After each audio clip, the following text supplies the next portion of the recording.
question. One that I wanted to ask you last time, but we didn't have time to get to it, and one that really piggybacks off what you were just talking about, how there's different ways to explore the world, one of them being reading. And I think that's one very, very important and timeless way of exploring the world.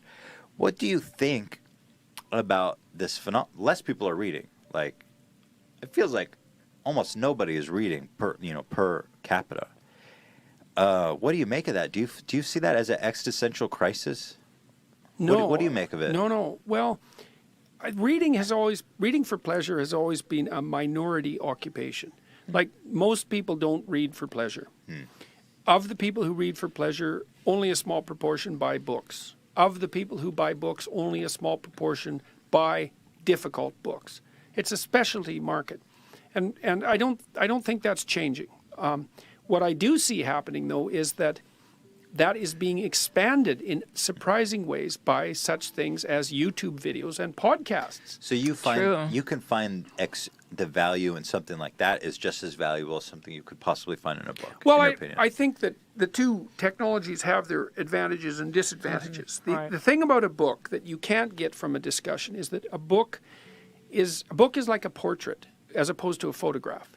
A photograph, it's click. That's that. A portrait you layer on and layer on and layer on and work over for weeks. You still have the same single image, but there's this depth to it. And a book enables you to think and then rethink and think and then rethink. And so you can go deeper in a book than you can, I would say, in any other medium. Okay. But that doesn't mean you can't go deep in a podcast.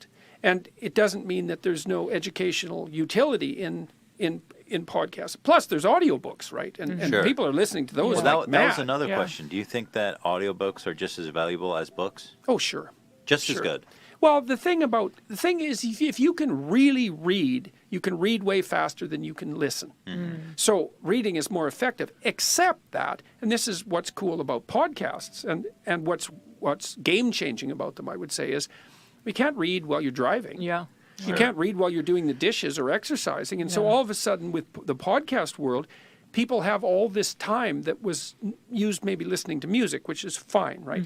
But lots of people now are listening to like difficult podcasts. Yeah, educational ones. Yes, and long, detailed discussions about political issues that was never possible with television or even with radio for that matter. So, and people say, well, young people have a fragmented attention span. It's like, well, yeah, but Joe Rogan does 3-hour podcasts, and those do just fine. And your podcast is how long usually? It's pretty long, 2 hours, generally. Yeah. Right, so that's not for a fragmented attention. Sure. So, I think it's good. You're absolutely right. I think the number one person who listens to this podcast and podcasts in general are people who are occupied doing something else.